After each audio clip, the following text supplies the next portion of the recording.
Hello, everybody. This is Casey Samson, and today we're going to talk about pricing your home in 2022. Now, one thing to remember, you have online pricing engines out there. You put your address in, you're going to get the wrong number. You're going to get an unreliable number for your house. So, I know it's entertaining, but it is not something you can bank on. Let me show you how to price a home in 2022. Okay. This is how we do it. It's been very successful for us.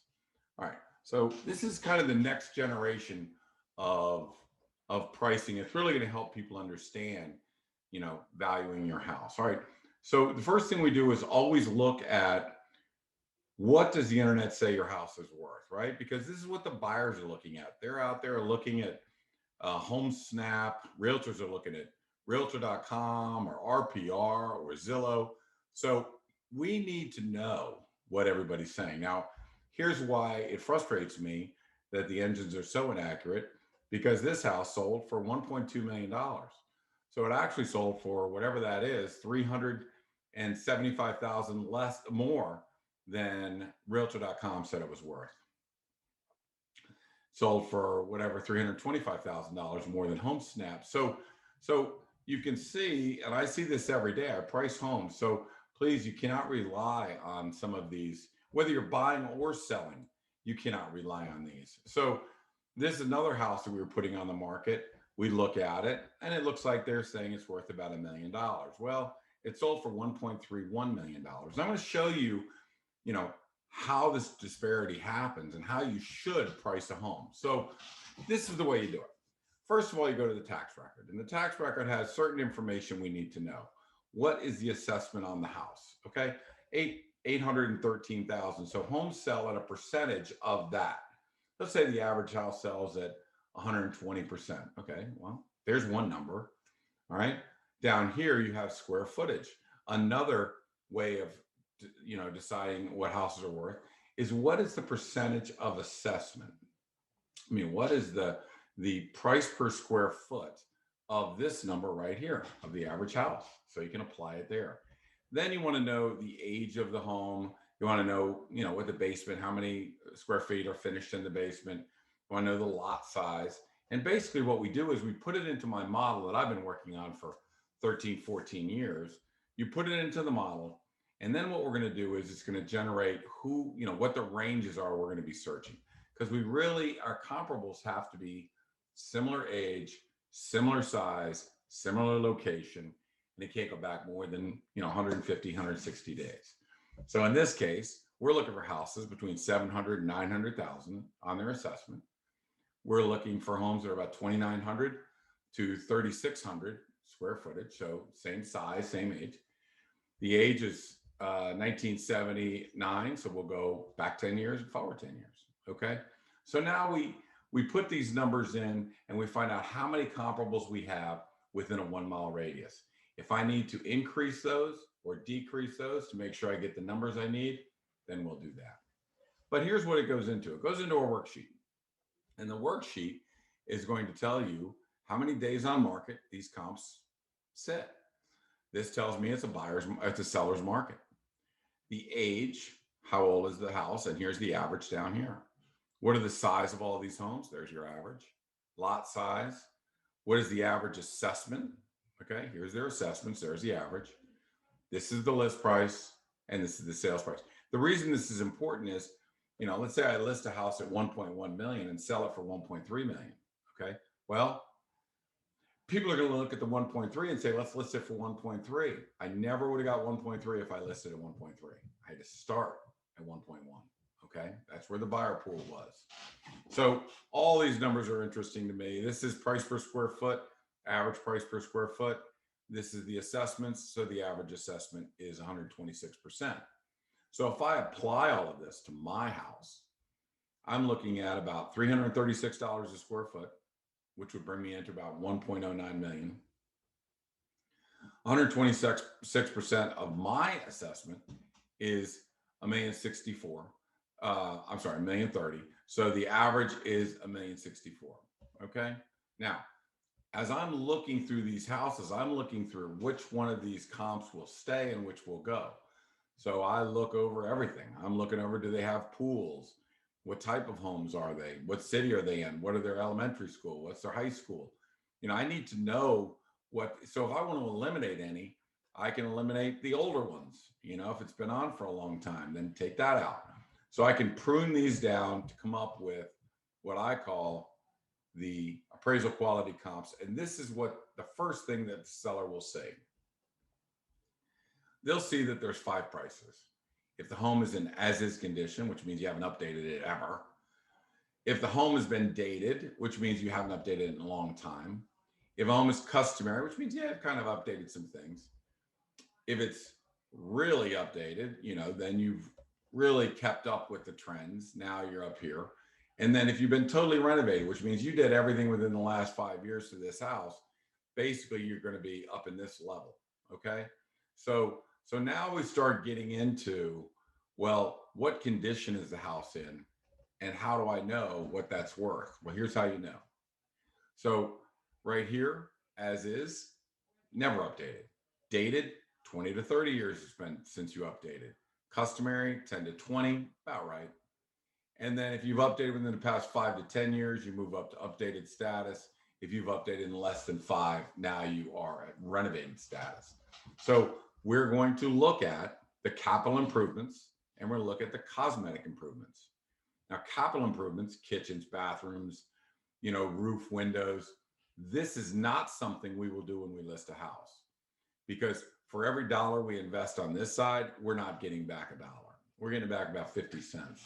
So capital improvements are not something you do prior to listing a house unless something is so dated that you really need to do something just to make the house saleable.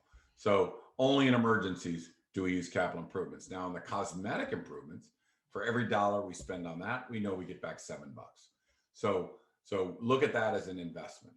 New paint, hardware, lighting fixtures. I can't tell you that when somebody's looking at this house online, if they see 2021 lighting fixtures, it really pops their eye. If they see the proper paint, if they see the right hardware, that's what drives them into the house. They start thinking more of a renovated house, a very updated house.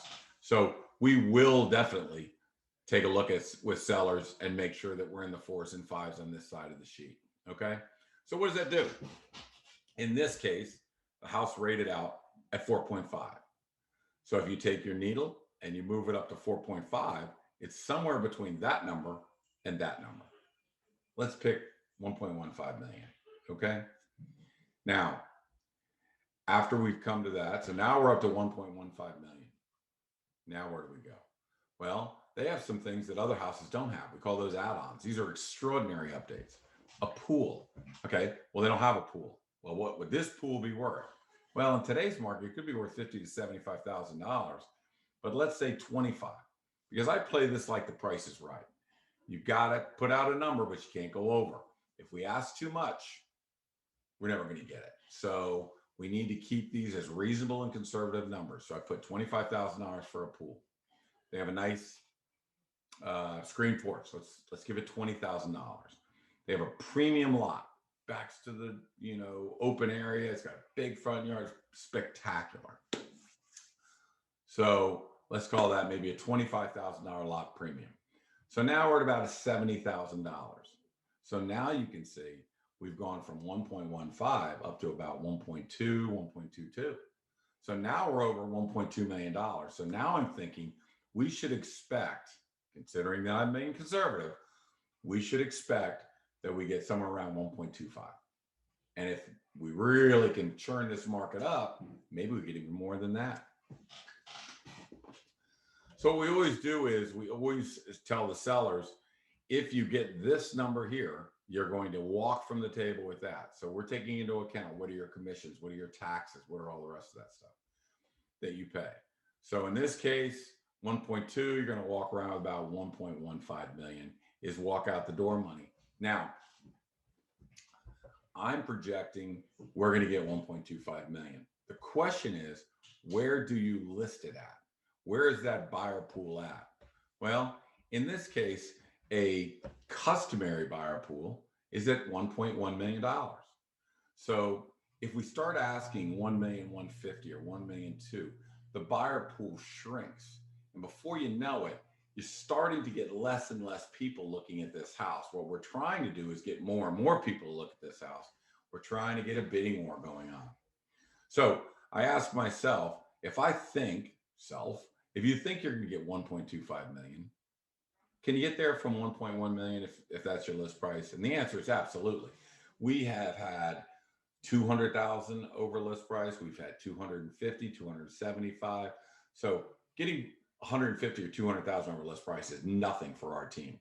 So if I went off at 1.1, am I still safe? I could get 1.3 if it's really worth it. The answer is yes. Okay. So we talked about it. We talked to the sellers. I think the biggest buyer pool is at 1.1 million. Let's go off at that. So let's take a look at what happened. This estimate is $1 million. That's what they think it's worth. Zillow said 975,000. So I know it's going to go off at one point. It's worth maybe 1.25 million.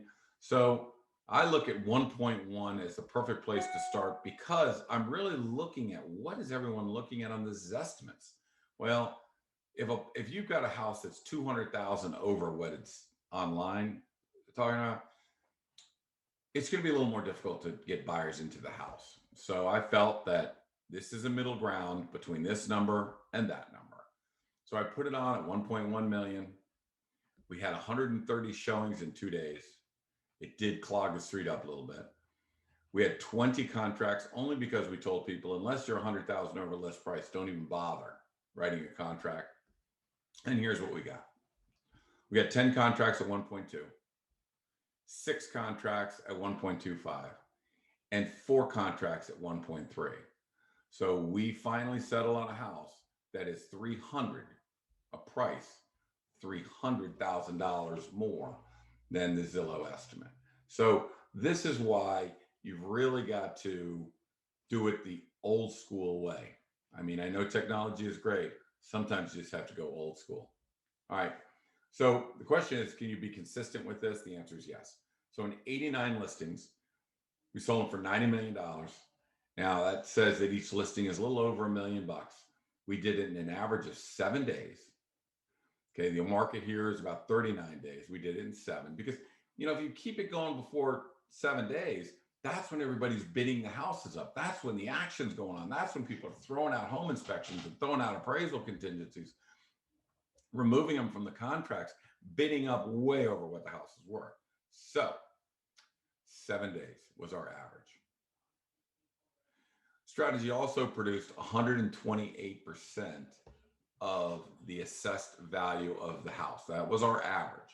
Now, the market average is 121, which means that our house is sold on average 7% higher when you look at the assessment than the rest of the market. Well, based on the size homes we sell, that's $70,000. Now, if you take our top 50 homes, not all homes are easy. You take our top 50 homes, they sold at 133% of the assessed value, which is 11% higher than the market average, or about $110,000. So we made our clients $110,000 more using this strategy, using the pricing and whatnot, than the rest of the market. We only had 3 homes had home inspections. We only had 3 homes had appraisal contingencies, which means that 86 homes had no home inspection, no appraisal contingency, and got, Lord only knows, $70,000 to $100,000 over what the rest of the market would have had. That is the value on pricing. So there's 4 pillars. Today we talked about how to price your home. The next meeting that we have will be on how to prepare your home for a 2022 buyer. Everything we learned out of 2021, we'll put it in 2022, and that'll be our next discussion. The third pillar to a recipe in our recipe of a successful listing is marketing. Market to people not in your MLS, just in the MLS area. Pull people in from other areas where they're looking at going, I just can't find a home for $1.3 million that I like in McLean. Well, have you looked in Vienna? Because our homes are $200,000 less. You can get more house. So what we're trying to do is pull people from McLean, pull people from Arlington, If I have a Burke listing, then I'm pulling from different areas. I'm trying to pull them into Burke. There's only 9 homes sold over $1 million in Burke. We sold either 3 or 4 of them. And so we had to pull people in from outside of that normal Burke shopping area. And we did. So the third pillar is marketing. And the fourth pillar, see, we're doing all of this just in coming soon. We haven't even gone live yet, because the fourth pillar is to do a predictive analysis to make sure, do you have the buyers there? Do you have showings lined up? Do you have people favoring the house? How many people are favoring it? How many people love it online? How many people are looking at it? What's our buyer pool? 6,000, 7,000, or 400? How many people went to the website? How long did they stay? What country are they from? What city are they from? How old are they? All these statistics, are they male or female? All of these statistics are compilated on Tuesdays. I work like crazy on Tuesdays talking to sellers going, we're thumbs up on our price. We're ready to go. We have everything we need to go, or we do not have a buyer pool at this price range. On Chainbridge Road, God love it, we were at 1.35 million. We did all the marketing. It's the most pretty house you've ever seen. There was no market at 1.35. We needed to move the list price to 1.3. We got a ton of activity. We got everybody in the house. They bid the home to 1.49. Now, the reason we got $190,000 over list price was because we got to a bigger buyer pool. We got a lot more people in. Before you know it, you found people bidding on the house. They had to have it once they walked in. And that's the job. Get the people in the door and let them fight over the house once they get there. So, those are the 4 pillars. Today we did how to price your house. My name is Casey Samson. Next week, we'll talk about preparing the home. You can reach me at casey@caseysamson.com or 703-508-2535. And if you're looking for what is your home worth, even if you're a realtor with Samson, and you're saying, what is this home worth? Can you put this in your model and let me know? Text it to me with your name. Let me know if you're a realtor or homeowner. Text it to me, only for Samson Property Realtors. I'm not going to do it for any realtors outside. But if you really need a house price, just shoot it to me. And then at least we can tell you what the customary value of that house will be. Then you move it up and down the scale. We'll see you again next week on Coffee with Casey. Again, Casey@caseysamson.com or 703-508-2535. Bye now.